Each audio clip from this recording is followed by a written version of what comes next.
Hello student, coaching class में आपका स्वागत है। आज की क्लास में हम लोग बिहार बोर्ड में पूछे जाने वाले विज्ञान के 80 अति महत्वपूर्ण ऑब्जेक्टिव प्रश्नों को देखेंगे। विज्ञान का ये चौथा पार्ट है।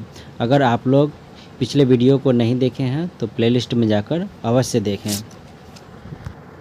आज का पहला प्रश्न है, एक वयस्क मनुष्य के कितने दांत होते हैं? तो एक वयस्क मनुष्य के 32 दांत होते हैं। दूसरा प्रश्न, मस्तिष्क उत्तरदायी है। तो मस्तिष्क हृदय स्पंदन के लिए उत्तरदायी है, मस्तिष्क शरीर के संतुलन के लिए उत्तरदायी है, सोचने के लिए उत्तरदायी है। अतः इसका आंसर ऑप्शन डी हो जाएगा, इनमें सभी। तीसरा प्रश्न है, ट्रेकिया किस जीव का श्वसन अंग है? तो ट्रेकिया कॉकरोच का श्वसन अंग है। चौथा प्रश्न, शरीर में भोजन का पचना किस प्रकार की अभिक्रिया है? तो शरीर में भोजन का पचना उपचयन अभिक्रिया है। पांचवा प्रश्न, पूर्ण विकसित अंडाशय कहलाता है। तो पूर्ण विकसित अंडाशय बीजांड कहलाता है। छठा प्रश्न, एक स्त्री में कौन से लिंग गुणसूत्र मिलते हैं? तो एक स्त्री में एक सेक्स लिंग गुणसूत्र मिलते हैं। सातवां प्रश्न, मृत्यु परजीवी का उदाहरण है। तो मृत्यु परजीवी का उदाहरण गोबर छत्ता और मशरूम दोनों हैं। आठवां प्रश्न, गॉड कोशिका की कौन सी भित्ति मोटी होती है? तो गॉड कोशिका की भीतरी भित्ति मोटी होती है।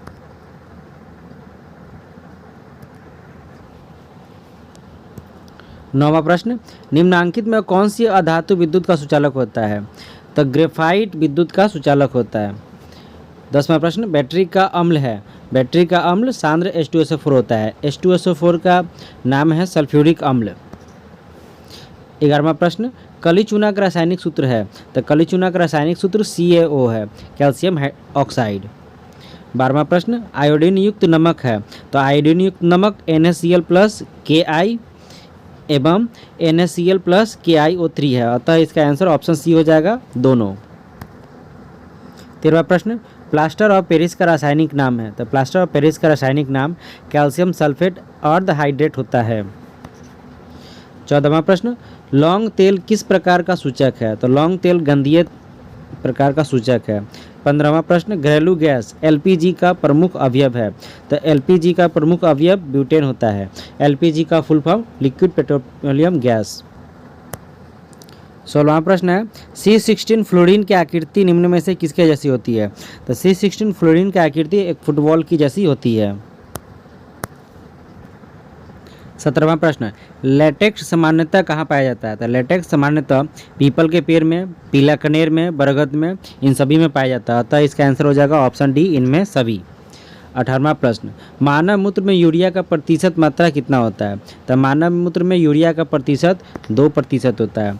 19वां प्रश्न, भ्रूण का विकास होता है। तो भ्रूण का विकास होता है गर्भाशय में।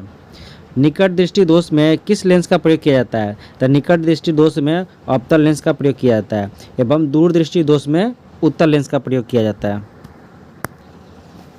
21वां प्रश्न, लेंस की क्षमता का मात्रक होता है। तो लेंस की क्षमता का मात्रक डायोप्टर होता है। 22वां प्रश्न, 1 किलोवाट घंटा बराबर होता है। तो 1 किलोवाट घंटा बराबर होता है 3.6 × 10⁻6 जूल। 23वां प्रश्न, प्रकाश का चाल न्यूनतम होता है। तो प्रकाश की चाल कांच में न्यूनतम होता है। 24वां प्रश्न, निम्न में किस लेंस की फोकस दूरी धनात्मक होती है? तो उत्तल लेंस की फोकस दूरी धनात्मक होती है। 25वां प्रश्न, कमरे के ताप पर द्रव अवस्था में रहने वाली अधातु। तो कमरे के ताप पर द्रव अवस्था में रहने वाली अधातु ब्रोमीन होती है। अगर हमसे पूछा जाता है कि कमरे के तापमान पर धातु, तो वो पारा होता है। 26वां प्रश्न, निम्नांकित में कौन सा युग्म एकल विस्थापन अभिक्रिया प्रदर्शित करता है? तो एकल अभिक्रिया प्रदर्शित होता है ऑप्शन बी, AgNO3 एवं Cu में। 27वां प्रश्न, आवर्त सारणी में आवर्तों की संख्या होती है। तो आवर्त सारणी में आवर्तों की संख्या 7 होती है। 28वां प्रश्न, पेंटेन C5H12 के कितने संरचना संभव है? तो पेंटेन C5H12 के 3 संरचना समय भी संभव है। 29वां प्रश्न, दही में कौन सा अम्ल है? तो दही में लैक्टिक अम्ल पाया जाता है। 30वां प्रश्न, निम्नांकित में किस धातु को केरोसिन में डुबाकर रखते हैं? तो सोडियम को केरोसिन तेल में डुबा कर रखते हैं। दूसरा होता है पोटेशियम, पोटेशियम को भी केरोसिन तेल में डुबा कर रखा जाता है। 31वां प्रश्न, Al4C3 के जल अपघटन से निम्नलिखित में कौन बनता है? तो Al4C3 के जल अपघटन से मीथेन गैस बनता है। 32वां प्रश्न, वह धातु जो सिर्फ आम्लराज में घूमता है घुलता है, तो वह धातु Au है, सोना। 33वां प्रश्न, ईंधन है, तो ईंधन CNG भी है, LPG भी है और लकड़ी भी है, अतः इसका आंसर हो जाएगा ऑप्शन डी, इनमें सभी। 34वां प्रश्न, जीवाश्म ईंधन का उदाहरण है, तो जीवाश्म ईंधन का उदाहरण पेट्रोलियम भी है और कोयला भी है, अतः इसका आंसर हो जाएगा ऑप्शन सी, ए और बी दोनों। 35वां प्रश्न, अमोनियम क्लोराइड का जलीय विलयन होता है, तो अमोनियम क्लोराइड का जलीय विलयन होता है अम्लीय होता है। 35वां प्रश्न, 36वां प्रश्न, एथेन का आणविक सूत्र C2H6 है, अतः इसमें सहसंयोजक बंधन की संख्या होती है, इसमें सहसंयोजक बंधन की संख्या 7 होती है। 37वां प्रश्न, शल्य चिकित्सा में टूटी हड्डियों को जोड़ने के लिए प्रयुक्त होने वाली रासायनिक पदार्थ है, तो शल्य चिकित्सा में टूटी हड्डियों को जोड़ने के लिए प्लास्टर ऑफ पेरिस का प्रयोग किया जाता है। 38वां प्रश्न, किस pH मान का विलयन सबसे अधिक अम्लीय होता है? तो 1 pH का, pH स्केल पर जितना कम pH होगा वो कितना अधिक अम्लीयता को दर्शाएगा। 39वां प्रश्न, इथाइन में कार्बन कार्बन परमाणुओं के बीच कितने सहसंयोजक बंधन होते हैं? तो इथाइन में कार्बन कार्बन परमाणुओं के बीच में 3 सहसंयोजक बंधन होते हैं। 40वां प्रश्न, क्यूप्राइट निम्नलिखित में किस धातु का अयस्क है? तो क्यूप्राइट कॉपर का, Cu का अयस्क है। 41वां प्रश्न, वायुमंडल में नाइट्रोजन की मात्रा होती है, तब वायुमंडल में नाइट्रोजन की मात्रा 78% है एवं वायुमंडल में ऑक्सीजन की मात्रा 21% होती है। 42वां प्रश्न, प्रकृति में पृथ्वी पर ऊर्जा का मुख्य स्रोत क्या है? तब प्रकृति में पृथ्वी पर ऊर्जा का मुख्य स्रोत सूर्य का प्रकाश होता है। 43वां प्रश्न, द ओरिजिन ऑफ स्पीसीज नामक पुस्तक किसने लिखी? तो द ओरिजिन ऑफ स्पीसीज नामक पुस्तक डार्विन ने लिखी थी। 44वां प्रश्न, ओजोन के अणु में ऑक्सीजन के परमाणु की संख्या होती है, तो ओजोन के अणु में ऑक्सीजन की परमाणु की संख्या 3 होती है। 45वां प्रश्न, पौधों में प्रकाश संश्लेषण का स्थान है, तो पौधों में प्रकाश संश्लेषण का स्थान क्लोरोप्लास्ट है। 46वां प्रश्न, परिशेषिका हिस्सा है, तो परिशेषिका हिस्सा है आहार नाल का। 47वां प्रश्न, एक खाद्य श्रृंखला में तीसरे पोषी स्तर पर हमेशा कौन रहता है? तो खाद्य श्रृंखला में तीसरे पोषी स्तर पर हमेशा मांसाहारी जीव रहते हैं। 48वां प्रश्न, निम्न में से कौन से समूहों में केवल जैव निम्नीकरण पदार्थ है? तो केवल जैव निम्नीकरण पदार्थ घास, पुष्प तथा चमड़ा है। 49वां प्रश्न, आयोडीन को निम्नलिखित में किस द्रव में घोलने से टिंचर आयोडीन बनता है? तो आयोडीन को एथिल अल्कोहल में घोलने से टिंचर आयोडीन बनता है। 50वां प्रश्न, डालडा में उपस्थित वसा अम्ल किस प्रकृति का होता है? तो डालडा में उपस्थित वसा अम्ल असंतृप्त प्रकृति का होता है। 51वां प्रश्न, प्रोपेनॉल का क्रियाशील मूलक है, तो प्रोपेनॉल का क्रियाशील मूलक C डबल बॉन्ड O है। 52वां प्रश्न, एथिलीन है, तो एथिलीन ओलिफिन है। 53वां प्रश्न, निम्नलिखित में कौन जीवाश्म ईंधन नहीं है? तो बायोगैस जीवाश्म ईंधन नहीं है। 54वां प्रश्न, टिहरी बांध निर्माण का उद्देश्य था, तो टिहरी बांध उद्देश्य का निर्माण जल को आपूर्ति करना, भूमि सिंचाई एवं बिजली उत्पादन इनमें सभी था। 55वां प्रश्न, निम्नलिखित में कौन सा तत्व आसानी से इलेक्ट्रॉन का त्याग नहीं कर सकता है? तो फ्लोरीन आसानी से इलेक्ट्रॉन का त्याग नहीं कर सकता है। 56वां प्रश्न, निम्नलिखित में किस तत्व में संयोजी इलेक्ट्रॉनों की संख्या सबसे अधिक है? तो सिलिकॉन में संयोजी इलेक्ट्रॉनों की संख्या सबसे अधिक है। 57वां प्रश्न, किसी विद्युत बल्ब का अनुमानांक 220 वोल्ट है तथा 100 वाट है, जब इसे 110 वोल्ट पर प्रचलित करते हैं तब इसके द्वारा उपयुक्त शक्ति होगी, तो इसके द्वारा उपयुक्त शक्ति होगी 25 वाट। 58वां प्रश्न है, निम्नलिखित में से कौन किसी लंबे विद्युत धारावाही तार के निकट चुंबकीय क्षेत्र का सही वर्णन करता है?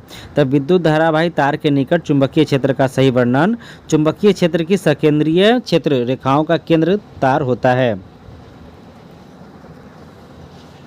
59वां प्रश्न, प्रतिरोधकता का SI मात्रक होता है? तो प्रतिरोधकता का SI मात्रक ओम मीटर होता है। अगर हमसे पूछा जाए कि प्रतिरोध का SI मात्रक क्या होता है, तो प्रतिरोध का SI मात्रक ओम होता है। 60वां प्रश्न, जब एक से अधिक प्रतिरोध श्रेणी क्रम में जुड़े रहते हैं तब कौन सी भौतिक राशि उनमें समान रहती है? तो उसमें विद्युत धारा समान रहती है। 61वां प्रश्न, अनवीकरणीय ऊर्जा है? तो कोयला से प्राप्त अनवीकरणीय ऊर्जा होता है। 62वां प्रश्न, एक पारदर्शी गोलीय कवच की बाहरी त्रिज्या 20 सेंटीमीटर तथा भीतरी त्रिज्या 19.8 सेंटीमीटर है। त्रिज्य आपतित प्रकाश के लिए यह कैसा व्यवहार करेगी? तो यह समांतर पट्टिका की भांति व्यवहार करेगी। 63वां प्रश्न, ऊर्जा के दो अनवीकरणीय स्रोत है? तो ऊर्जा का दो अनवीकरणीय स्रोत कोयला तथा पेट्रोलियम है। 64वां प्रश्न, उत्तम ऊर्जा का स्रोत वह है? तो उत्तम ऊर्जा का स्रोत है जो सरलता से सुलभ हो सके, जो प्रति एकांक आयतन अथवा प्रति एकांक द्रव्यमान में अधिक ऊर्जा करे एवं जिसका भंडारण तथा परिवहन आसान हो। अतः इसका आंसर ऑप्शन डी हो जाएगा। ये सभी गुण होना चाहिए। 65वां प्रश्न, निम्न में किसे रासायनिक दूत कहा जाता है? तो हार्मोन को रासायनिक दूत कहा जाता है। 66वां प्रश्न, पौधे के उत्सर्जित पदार्थ इनमें से कौन है? तो पौधे के उत्सर्जित पदार्थ रेजिन, गोंद एवं टैनिन तीनों होते हैं। अतः इसका आंसर हो जाएगा ऑप्शन डी, इनमें सभी। 67वां प्रश्न, मानव हृदय में कोष्ठों की संख्या कितनी होती है? तो मानव हृदय में कोष्ठों की संख्या 4 होती है। 68वां प्रश्न, निम्न में से कौन हेट्रोक्राइन ग्रंथि है? तो वृषण एक हेट्रोक्राइन ग्रंथि होती है। 69वां प्रश्न, पौधों में गैसों का आदान प्रदान होता है? तो पौधों में गैसों का आदान प्रदान वात रंध्र से होता है, रंध्र से भी होता है तथा जड़ की सतह से भी होता है। अतः इसका आंसर हो जाएगा ऑप्शन डी, इनमें सभी। 70वां प्रश्न, निम्नलिखित में कौन पुरुष हार्मोन है? तो टेस्टोस्टेरोन एक पुरुष हार्मोन है। 71वां प्रश्न, किण्वन क्रिया पाई जाती है? तो किण्वन की क्रिया ईस्ट में पाई जाती है। 72वां प्रश्न, प्रकाश संश्लेषण होता है? तो प्रकाश संश्लेषण होता है दिन के समय में। 73वां प्रश्न, लेंस के आवर्धन का SI मात्रक है? तो लेंस के आवर्धन का SI मात्रक कुछ भी नहीं होता, ये मात्रक विहीन होता है। 74वां प्रश्न, किसी अंतरिक्ष यात्री को आकाश कैसा प्रतीत होता है? तो अंतरिक्ष यात्री को आकाश काला दिखाई देता है। 75वां प्रश्न, गोलीय दर्पण के परावर्तक पृष्ठों की वृत्ताकार सीमा रेखा का व्यास कहलाता है? तो गोलीय दर्पण के परावर्तक पृष्ठ की वृत्ताकार सीमा रेखा का व्यास गोलीय दर्पण का द्वारक कहलाता है।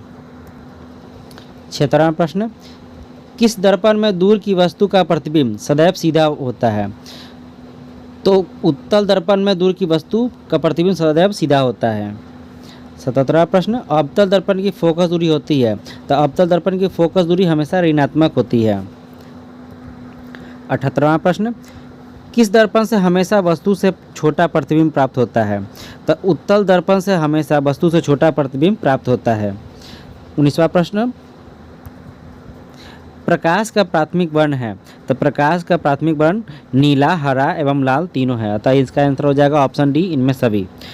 80वां प्रश्न, तारों का टिमटिमाना प्रकाश की किस घटना को दर्शाता है? तो तारों का टिमटिमाना प्रकाश की अपवर्तन की घटना को दर्शाता है।